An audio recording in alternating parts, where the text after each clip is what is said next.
novo a todos, né? Primeiramente, agradecer o convite, né, mais uma vez, né, como a Amanda falou, né, sempre que eu retorno ao SEASSE, né, mesmo que seja virtualmente, é sempre uma emoção, é sempre um enorme prazer. E eu já começo aqui na Zoom vendo os amigos, né, é sempre emocionante encontrar tantos amigos. E vamos ver se, né, na noite de hoje estudamos um pouquinho e conseguimos aí cumprir essa nossa missão de iniciar o nosso mês falando de Jesus com João Batista. Então, vou começar compartilhando aqui um PowerPoint. Vamos ver. Ok. Espero que todos estejam vendo aqui. Tudo certo, Mauro. Obrigado. Então, vamos lá, Renata. Esse é o Jesus e João Batista, né? Então, vamos nós, Jesus e João Batista. Nossa primeira dificuldade que eu tive foi tentar ver assim o escopo do estudo, né? O que a gente vai poder conversar hoje, né? Porque falar de Jesus é sempre uma coisa interessante, né? Porque Jesus ele é um sol, né? Ele é impossível, né? Jesus é o médico divino, é o arquiteto divino, é tudo divino. Ele é o grande representante nosso da perfeição. Então é muito difícil. Você acaba tendo que escolher um lado de Jesus para falar, né? Já que é muito difícil compreender Jesus na sua plenitude, né? Na parte de João Batista, né? É um tema também que, por tantos anos, a gente teve a oportunidade de participar, né, junto com vocês ali, né, no dia de São João, nosso patrono, né, João Batista. A gente sempre fala de João Batista, e aí eu me lembro que a gente sempre ficava na dúvida, assim, o que a gente vai trazer de novo, né, para João Batista. E por isso, né, eu escolhi para a gente trazer, na verdade, uma relação entre os dois, quer dizer, como é que a gente vê essa relação entre Jesus e João Batista? Então, vamos nós nessa relação. Primeiramente, vamos falar um pouco de Elias, né? Que tem uma gravura de Elias, né? Jesus fala, né, em Mateus, a gente está muito acostumado com essa passagem, né, uma grande prova de reencarnação, né, no próprio Novo Testamento, é exatamente quando, né, os apóstolos falam então para Jesus, né, de que como é que Isaías então falou que primeiro Elias teria de vir, né? E Jesus diz que então Elias já veio e que na verdade eles não conheceram e então os apóstolos entenderam que ele estava falando de João Batista. Essa passagem aparece em Mateus 17:13, né? E não há nenhuma dúvida, né, que João Batista, já que todos conheciam seus pais, ele é uma reencarnação de Elias, né? Vamos falar um pouquinho melhor disso, né? Elias, para quem não está muito acostumado com o Antigo Testamento, né, o antigo Elias ele foi um profeta, né, um profeta importantíssimo, né? E ele viveu no século 9 antes de Cristo, né, 900 aí antes de Cristo, né? E ele é um profeta muito adorado pelos judeus, né? Ele sempre foi, né, na verdade, ele fez prodígios, né? Ele também curava, fazia um monte de coisa, e ele era o grande defensor do Deus único, né? E houve uma época, né, que o reinado ficou muito dividido, e houve uma grande aproximação de uma seita, né, que eram lá os sacerdotes de Baal, né? E mais tarde, então, né, há uma contenda, né, pasmem, mas uma contenda para ver qual era o Deus importante, né? E isso se dá ali no Monte Carmelo, né? E nessa contenda, então, na verdade, né, Elias se sai vencedor, né, colocando ali o fogo, né, sobre as pedras, e ele se sai vencedor. E a partir desse momento, né, quer dizer, depois disso, então, desse milagre dele, né, uma coisa que ficou muito famosa, ele, na verdade, ele ascende, né? Aliás, esse é um termo que os evangélicos usam muito, né? Essa ascensão para os céus, né? O evangelho fala que Elias foi arrebatado para o céu, já que ele sobe né, na figura da época, numa carruagem, né? Flamejante, né? Obviamente, imagina-se, né, um espírito de luz já subindo, né? Já tendo a ascensão da sua aparição ali, né? Por conta disso, né, até hoje, né, os judeus, na época do Cristo, isso era direto, né, mas hoje ainda tem famílias mais tradicionais judaicas que elas deixam uma cadeira na Páscoa para Elias se sentar. Então, tem uma cadeira, você tem uma Páscoa, tem uma cadeira vazia, e essa cadeira exatamente é um símbolo, né, para o Elias chegar e participar da Páscoa, né, que se comemora o êxodo, Páscoa judaica, né? Se comemora o êxodo do Egito, né? Do povo judaico. Bom, o profeta Elias, né? Ele se vestia, né? De uma forma muito semelhante, né? De João Batista, obviamente, a vestimenta de tanga de couro e um manto de pelos, né? Então essa era a vestimenta dele. Aliás, não era só dele, não. Os profetas, né? Em geral, tinham essas vestimentas muito naturais e viviam em lugares muito difíceis, né? Normalmente próximos a deserto, né? E essa era a condição de Elias também. Caracterizava Elias também uma grande austeridade, né? Daqui a pouco a gente vai falar de João Batista, né? E Elias não era uma pessoa também tão doce assim, né? Elias sempre foi caracterizado por essa austeridade dele diante do servir a Deus, né? E eu observo quando a gente vai falando de Elias, né? A gente já vai falando de Elias próximo, né? De João Batista, né? Porque a gente, essa também é a imagem que a gente tem do nosso querido patrono, né? E aqui vem a questão do Monte Carmelo, né? No Monte Carmelo, então, há essa contenda, né? Na verdade, essa seita, né? Vinha quase que destruindo, né? A unidade do reino, né? Obviamente um reino teocrático, né? Que era o reino judaico. E aí, nesse momento, então, há essa disputa, e nessa disputa, então, como eu falei antes, Elias se sai vencedor. Porém, logo após a vitória, naquela confusão da vitória, ou seja, o Deus único, né, é o verdadeiro Deus, né, Yahvé é o verdadeiro Deus, né, e aí, nesse momento, então, Elias aproveita essa confusão para solicitar, então, o assassinato desses 400 sacerdotes de Baal.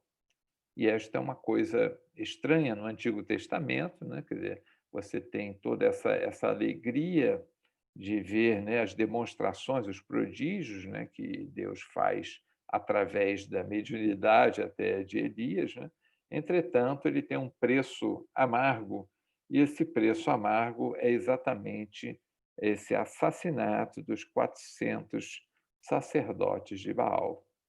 Bom, relação entre Elias e Jesus, né? Agora vamos conversar. Falei para vocês que o nosso tema seria essa relação entre eles. Então vamos conversar um pouquinho sobre essa relação.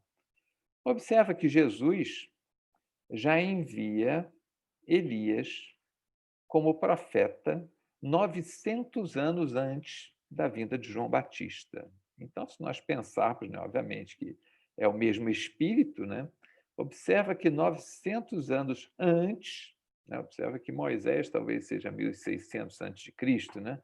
Nenhum historiador tem certeza, né, de quando viveu Moisés, mas imagina-se nessa faixa de 1600 a 2000 anos antes de Cristo, né? Observa que Elias, 900 anos antes da encarnação de como João Batista, ele já era um profeta do Cristo, o que mostra essa relação já próxima do Cristo com João.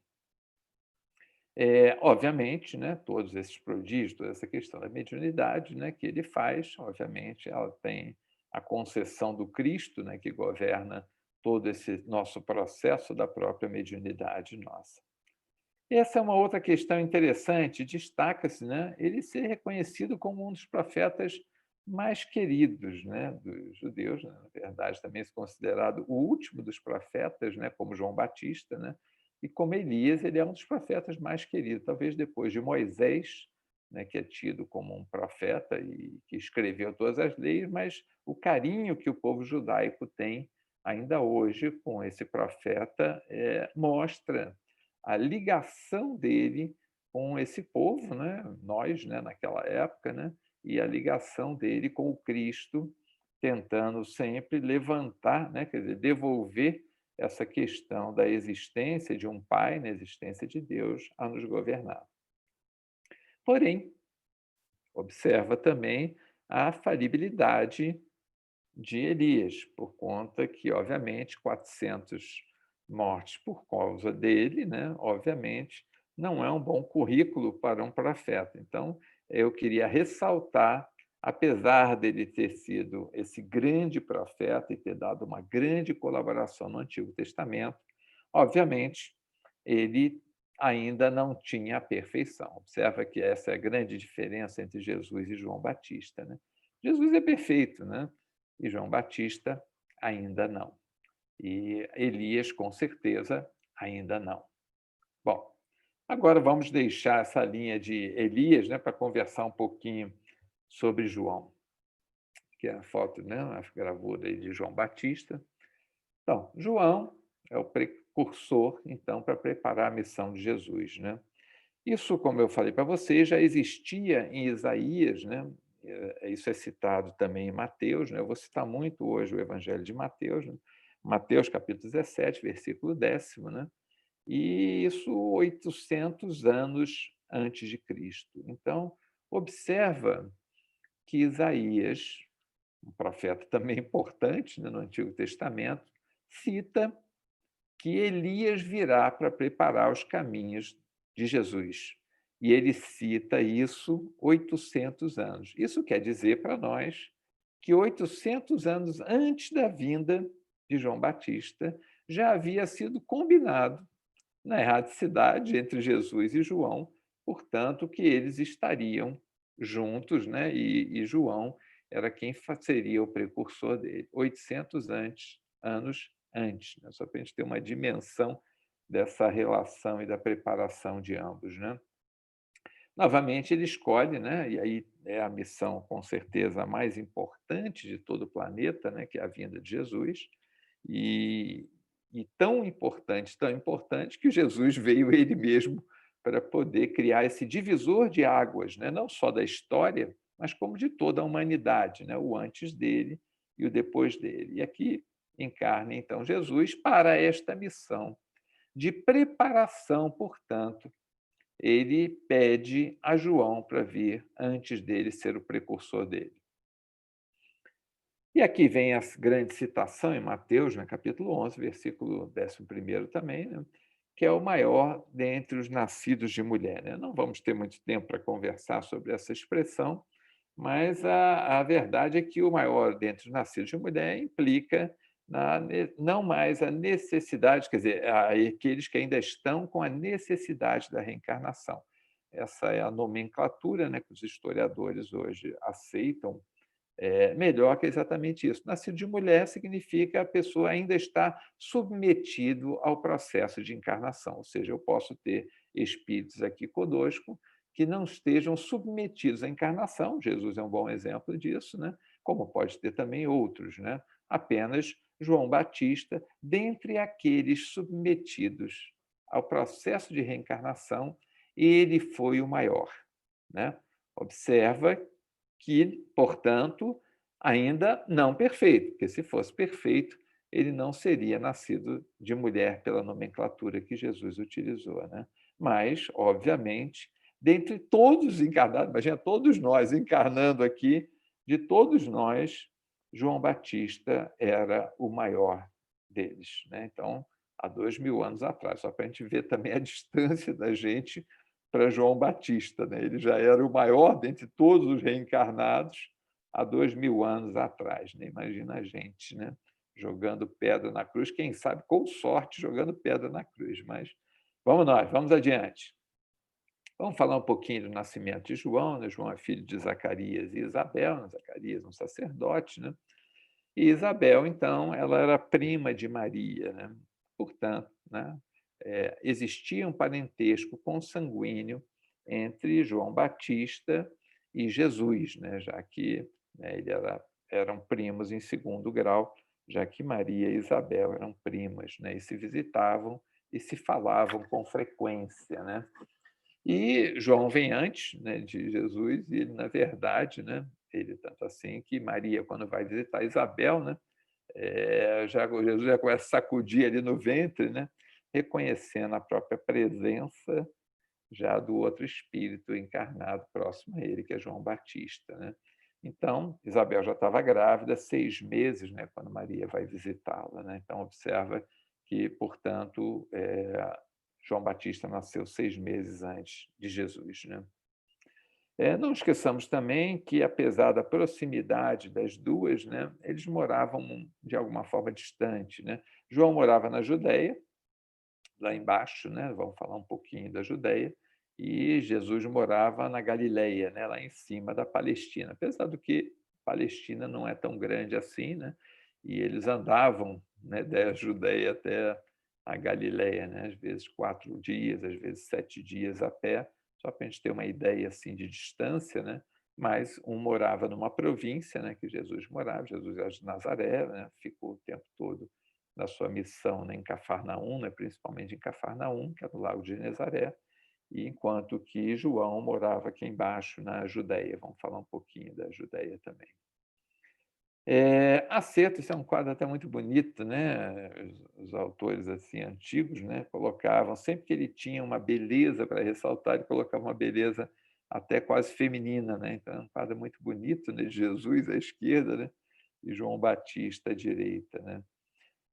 No livro Boa Nova, de Humberto de Campos, né, ele já anuncia e coloca algumas coisas muito interessantes, né, sobre essa questão. Eu vou tentar ler para vocês, né, sobre essa ligação, esse encontro, né, de Jesus e João Batista quando criança. Então, eu vou ler para vocês, eu sei que deve ser até difícil para vocês lerem, né, com essa letra, mas eu vou ler só para vocês poderem acompanhar. Após a famosa apresentação de Jesus aos doutores do Templo de Jerusalém, Maria recebeu a visita de Isabel e de seu filho em uma casinha, em sua casinha pobre de Nazaré. Então, moravam ainda em Nazaré quando recebe. Isso provavelmente, né, não esquece que Jesus, né, ele é levado ao templo, provavelmente no que hoje, né, os judeus chamam de bar mitzvah, né, que seria exatamente essa apresentação quando os judeus se tornam adultos, né? E, portanto, com 13 anos de idade, a criança judaica se torna, então, adulta, né? E, provavelmente, então, nessa época, ambos, né, tanto Jesus quanto João, estariam nessa faixa de 13 anos, né? Vou ler para vocês, né, só porque eu não consigo pegar só um pedacinho de Humberto de Campos, que esse texto é muito lindo, de Boa Nova, e eu tenho que ler para vocês aí o trecho. Maria e Isabel avistaram seus filhos lado a lado sobre uma eminência banhada pelos derradeiros raios vespertinos. De longe, afigurou-se-lhes que os cabelos de Jesus esvoaçavam ao sopro caricioso das brisas do alto.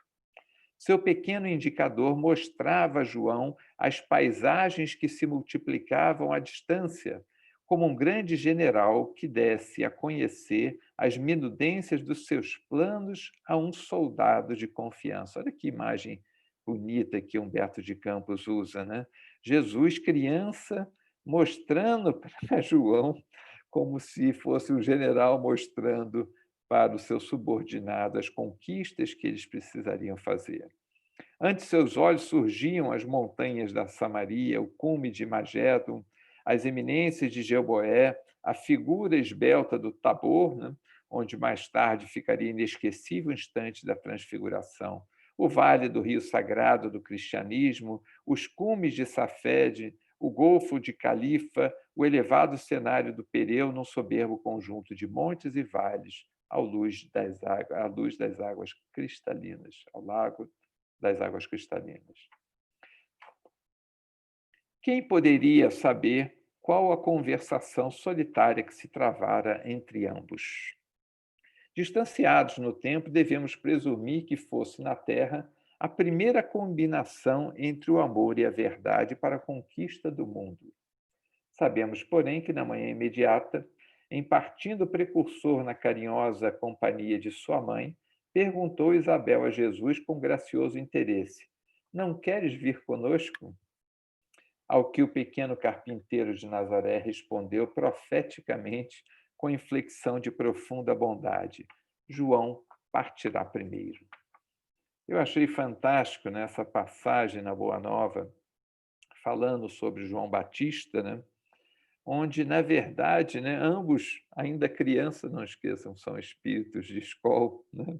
Jesus já na sua perfeição, e mesmo João Batista, e, portanto, a consciência que ambos têm da sua missão a desempenhar, apesar dos 13 anos de idade, já tinha grande clareza. Então, é um encontro, né, entre espíritos onde eles estão acertando a missão que Jesus vai ter que desempenhar e o papel de João nesse processo. Observa que desde a sua encarnação, 13 anos já se passaram. Então, esse é um momento onde ambos conversam, né? E Jesus, profeticamente, isso que eu achei muito bonito, dessa linguagem do Humberto, né? Por isso eu tomei a liberdade de ler o texto para vocês, dizendo: não, João partirá primeiro. Partirá primeiro. Chegou primeiro e partirá primeiro, e esta já era a missão dele, que era o precursor, e, portanto, obviamente, era ele que partia primeiro. Bom, como vocês sabem, né, João viveu no deserto, né, como profeta, né, alimentando-se de gafanhotos e mel silvestre, que apesar de parecer tão estranho para a gente, né, alguém comer gafanhoto, naquela época, para os profetas também era comum as pessoas se alimentarem do que tinha ali no deserto, né? E não esqueça que na China a gente come gafanhoto até hoje, então, assim, cuidado, que parece uma coisa estranha, né? Eu nunca comi não, apesar de ter andado ali naquelas bandas, nunca comi não. Mas eu sempre tive a impressão de que fritinho até que deve descer bem, mas assim, cru, eu diria que não dá para João Batista, não. Bom, e o mel silvestre, mel não, sem problema. No Vale do Jordão, próximo ao Mar Morto, né? Eu vou mostrar para vocês ali uma gravura, uma foto, né, dessa região, né, vestindo-se com pelos de camelo e cinto de couro, né? Antigamente até usava-se muito pele de camelo, né? Hoje, né, a gente já tem a tradução mais assim acurada, que seria uma veste de pelos de camelo, né? O camelo, obviamente, é fundamental nessa região desértica, né? E tudo do camelo é aproveitado, né? Inclusive os seus pelos, né? Os pelos ali do rabo do camelo, para poder fazer as roupas, né? E essas roupas, então, eram roupas que se usavam no deserto ali, e os profetas usavam para se vestir, a exemplo de Elias. E essa era a grande profecia, né? Voz que clama no deserto. Então, Elias volta para a mesma região onde ele habitara e onde ele continua como João Batista, né? Vem a questão do batismo da água, né? O batismo da água é sempre uma coisa complexa, um tema meio complexo, né, para a gente conversar ali muito rápido, mas assim é um simbolismo, né, fantástico. Assim, o batismo é uma coisa fantástica naquela época, né? Hoje em dia talvez nem tanto, porque naquela época ele tinha uma premissa que eu achava assim uma coisa maravilhosa, né, que eu acho uma coisa maravilhosa, né, que era a confissão pública, né? Na verdade, todo o processo de confessionário, né, surgiu exatamente por conta de João Batista, né, com o batismo da água. E o batismo da água, então, as pessoas faziam uma confissão pública de todos os seus erros. E depois, então, existia um símbolo onde a pessoa, então, era lavada no sentido como se lavasse os seus erros, e após de lavar os seus erros, a pessoa adotava um novo nome. Agora imagina a gente, naquela época, chegando, né? Hoje no Rio de Janeiro ninguém se conhece, mas aqui Teresópolis, que já é pequenininho, imagina se chegar em Teresópolis e juntar todo mundo, né? Numa cidade aqui, Teresópolis deve ter 160 mil habitantes. Imagina se juntar Teresópolis e você confessar todos os teus erros. Então, isso deve causar algum mal-estar. E aí, nesse momento, você adota um outro nome. Então, agora não tem mais nada oculto meu. Tudo que eu tinha de errado, eu já falei. E a partir daqui, eu tomo um novo nome, simbolizando uma nova pessoa. Já não sou o homem velho, morreu, até porque eu já dinamitei a ponte, eu não consigo mais voltar, porque, obviamente, eu já contei para todo mundo que eu fiz de errado. Como é que eu vou continuar a ser a mesma pessoa? E essa é a ideia do batismo, essa ideia que João trouxe, né, com o batizado da água, né? Eu vos mergulho na água para o arrependimento, né? E aqui, mas o que vem depois de mim é mais forte do que eu, do qual não sou digno de desatar as sandálias. Observa que João é o precursor. Então, tudo que João faz para anunciar que o Messias está chegando. Essa é a grande missão dele. Então, a hora que ele batiza alguém dentro do vigor que sempre caracterizou os profetas, né, sobretudo João Batista e Elias, né? Dentro desse vigor, ele batiza e anuncia: ó, mas eu só estou te batizando agora com água, mas ó, o que vem depois de mim vai te batizar com fogo, com uma coisa muito maior, com um desafio muito maior para você. E aí imagina as pessoas, então, seguindo João, sendo batizado por João e tendo, né, dentro de si essa visão de que aquele que virá depois é muito maior que João. Observa o respeito que eles têm por João, né, reconhecendo em João um profeta, né, e os judeus seguiam os profetas, né, e João era ascético, quer dizer, ele não comia carne, não, ele vivia uma vida realmente ascética, né, não bebia vinho, né, daí Jesus vem e quebra todos os paradigmas, tudo sem imaginar, Jesus quebrou os paradigmas, todos os profetas. João cumpre aquilo que está previsto para um profeta. Jesus não, Jesus é um profeta diferente. Jesus anda com as pessoas de má vida, Jesus anda, convoca pessoas para ser publicano, para fazer parte do seu apostolado. Então, Jesus quebra todos os paradigmas e não tem nenhum problema, né? O negócio de lavar as mãos, o comer o peixe, nada disso é problema para o Cristo, né? Obviamente, os profetas tinham muita dificuldade e criavam uma disciplina muito grande, né? Distância entre aquele que é ainda submetido às reencarnações, já falei, e Jesus, espírito já perfeito, né? Então, a distância é muito grande, né? Exatamente. Até no ouvir falar um e o outro, você já compreende que as missões são diferentes e o estado evolutivo, obviamente, é diferente, né? E a clareza da missão que João tinha de quem era Jesus, né? Então, como já falei para vocês, se ele, ainda na barriga de Isabel, já reconhecia a aproximação de Jesus, imagine agora, né? Imagine esse processo, ele já encarnado, obviamente, ele tem plena consciência na sua evolução, tem plena consciência de quem é Jesus. E não esquecendo que Jesus também era primo dele. Então, ele tinha o convívio a nível presencial, né, do próprio parentesco, e tinha essa ciência espiritual de que ele era o precursor de Jesus. Esse é o Rio Jordão que eu falei para vocês, né? É um rio muito interessante, né? Ele corre desde lá de cima, né, como eu falei para vocês, do Lago de Genezaré, e corre até lá embaixo, né, onde entra no Mar Morto, né? Obviamente são dois mares interiores, né, que na verdade são lagos, né? Mar Morto ainda hoje se chama como mar, né? E o Lago de Genezaré também era chamado de Mar da Galileia, né? E nessa região, né, já próximo ao Lago de Genezaré, é uma região onde o Rio Jordão corre, né? E ele corre sempre com muita vegetação, uma região de muita agricultura, né? Motivo pelo qual Jesus sempre usava, né, as parábolas dele de agricultura sempre próximo nessa região do Rio Jordão. Entretanto, observa que quando ele está para entrar no Mar Morto, né, o Rio Jordão é totalmente desértico, né? Não tem vida, não tem nada, você olha, é tudo marrom, é tudo aquele marronzinho claro do deserto, realmente. Então, o Rio Jordão atravessa é, regiões muito diferentes, né? Vocês sabem que a região ali de onde tem Jerusalém é uma grande cordilheira, então a água não consegue, né, vir do mar Mediterrâneo soprada para chover nessa região, o que provoca os desertos. Entretanto, na proximidade lá do Largo de Genezaré, no norte da Palestina, você tem um vento ao contrário que vem de leste e ele traz a umidade. Então ali chove muito, enquanto que na parte baixa não chove nada. Isso é o mesmo Rio Jordão, com duas diferentes regiões. Obviamente, aonde que João Batista batizava? Na parte desértica do Rio Jordão. E aqui vem o batismo, né? João, porém, né? Deixa eu olhar aqui. João, porém, o dissuadia, dizendo: Eu é que tenho necessidade de ser mergulhado por ti. É interessante que quando Jesus vai até João, né, cumprindo um ritual e fazendo essa ligação, não esquece que João tinha muitos discípulos.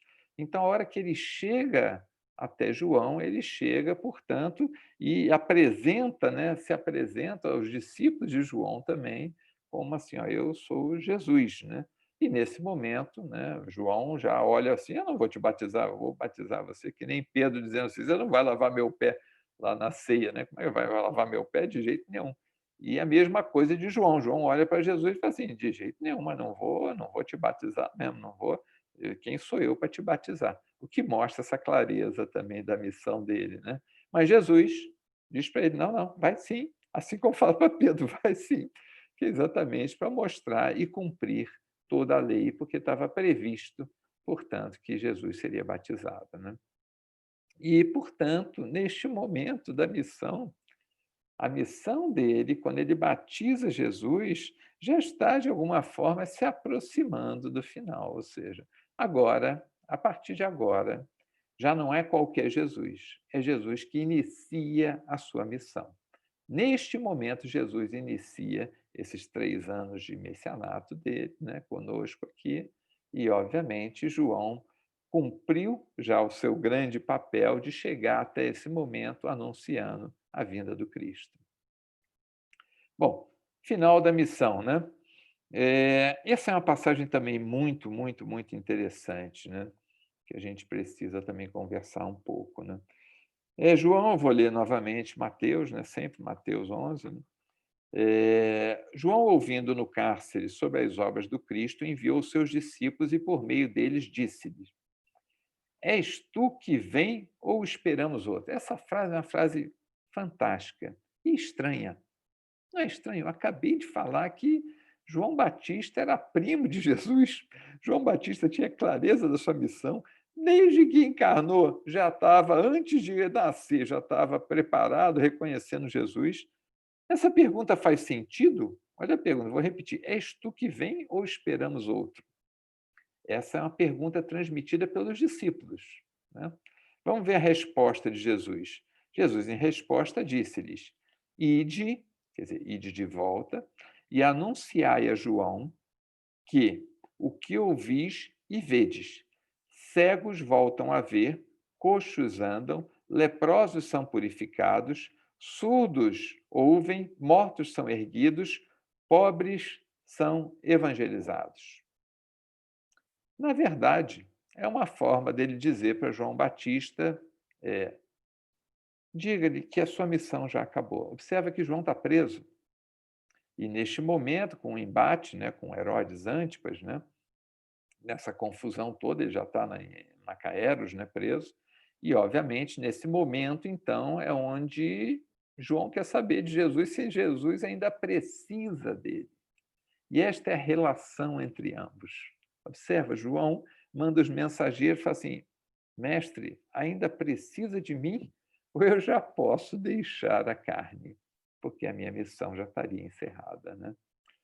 E aí Jesus deixa claro para ele que Jesus já está fazendo os prodígios que eram necessários e, portanto, a missão do precursor está concluída, né? Então, uma outra passagem, né, que eu achei também muito interessante, essa não está em Mateus, por isso que eu guardei já para o final, essa passagem de Jesus e João Batista, né, e ela aparece no Evangelho de João, né? Então, os discípulos de João vieram, então, ter, né, com Jesus, né, deixa eu só reduzir aqui para eu poder.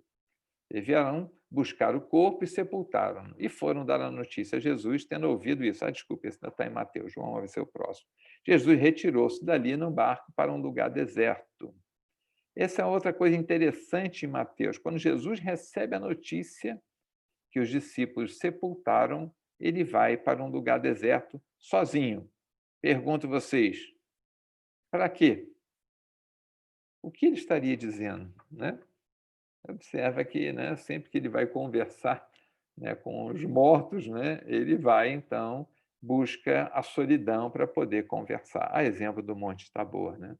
Provavelmente, nesse momento, ele já estaria, então, conversando com João Batista. E observa que João Batista já está quase que recém-desencarnado, né, só para a gente ter uma ideia da evolução de João Batista, né? E aqui o texto em João que eu falei, né, que eu achei muito interessante e importante para todos nós, né?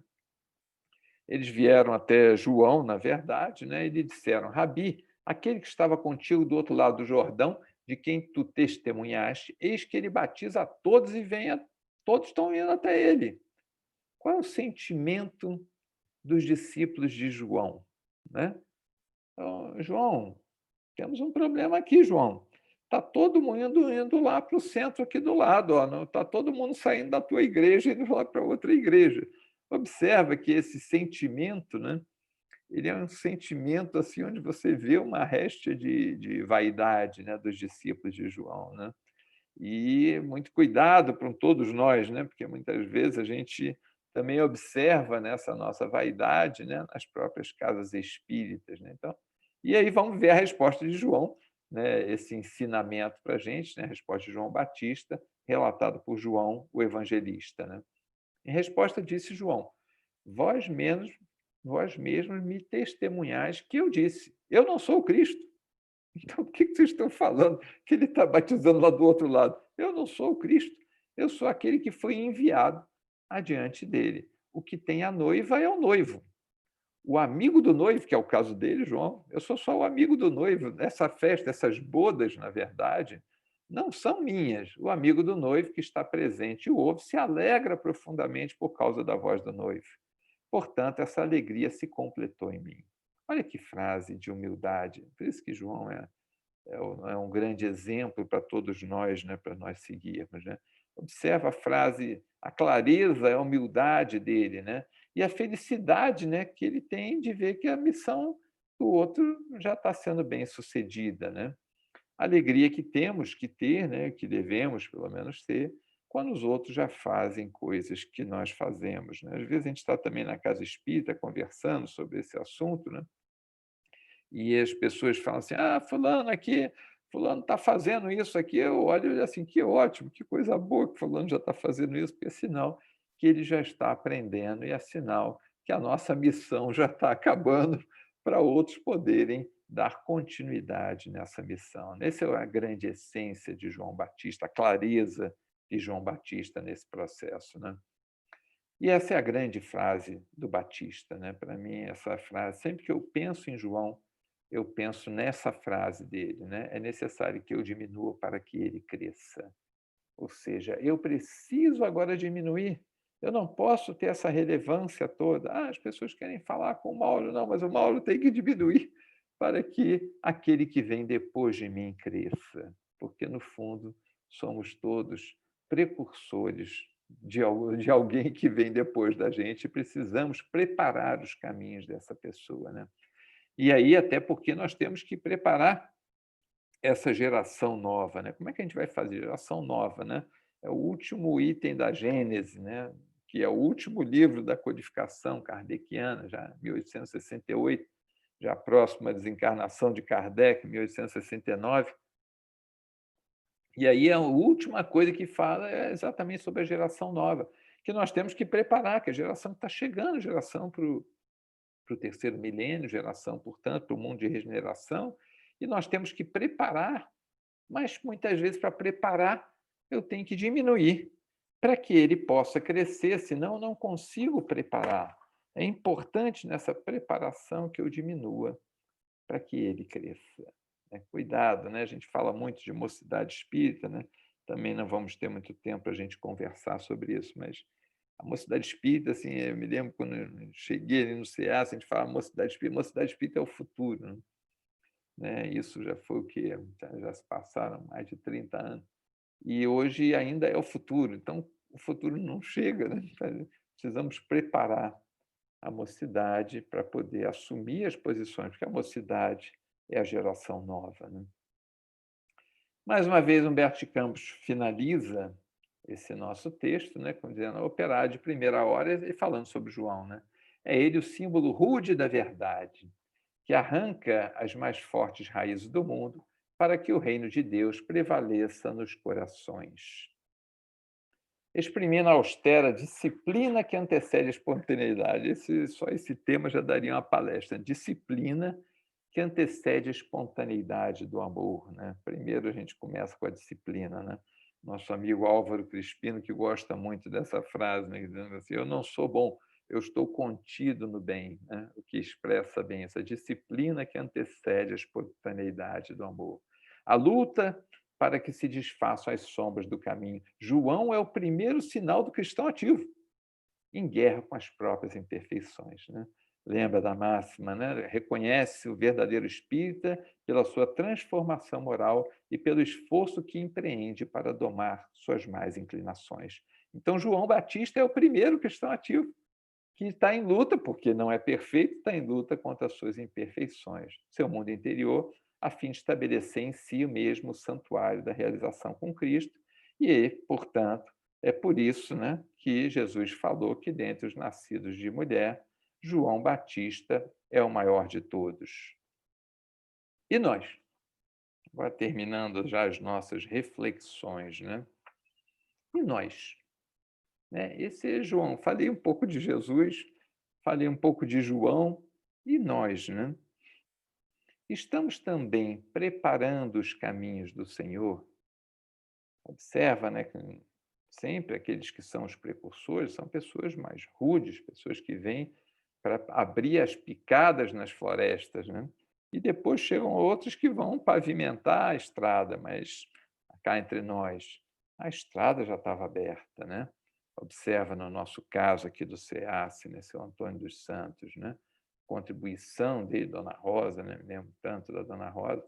Imagina assim essas pessoas, né, Dona Benta, as pessoas chegando e abrindo a picada, né? Preparando os que vêm depois.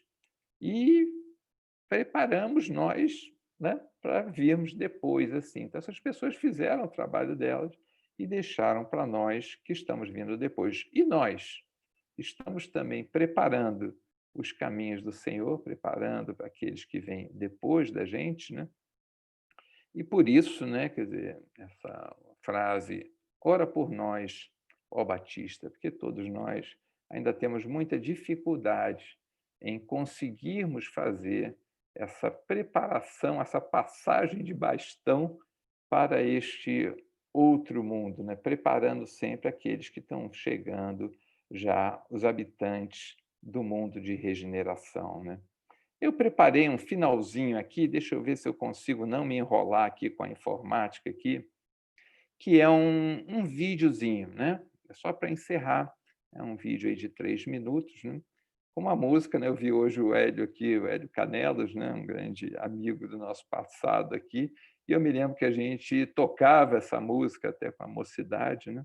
Tocávamos essa música no violão, e aí eu preparei esse vídeo aqui só para a gente poder encerrar essa homenagem a João Batista. Então, deixa eu ver se eu consigo transmitir aqui o vídeo. Vou compartilhar o som e vamos nós. Espero que estejam vendo. Vamos nós.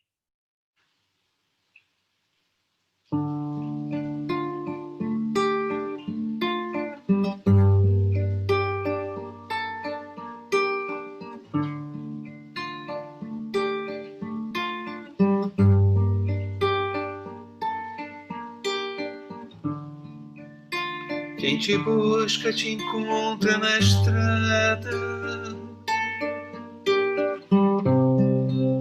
Quem te segue se banha na luz.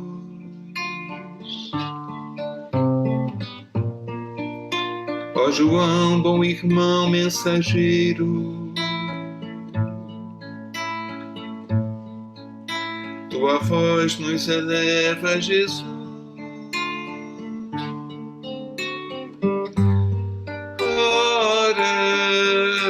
Por nós, ó Batista, ora por nós.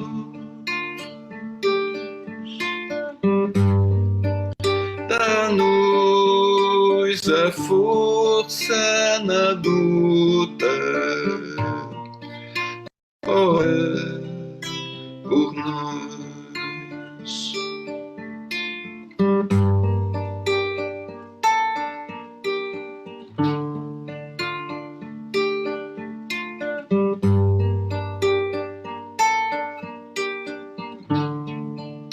Tu que és precursor do Messias, no deserto seguimos teus pés, preparando o caminho tu vinhas, nosso guia, ó Batista, tu és. Ora por nós, ó Batista, ora por nós. Mostra-nos a estrada que avistas,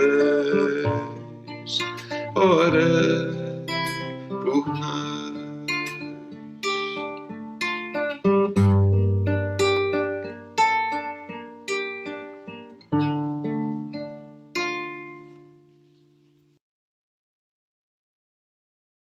Queridos amigos, muito obrigado.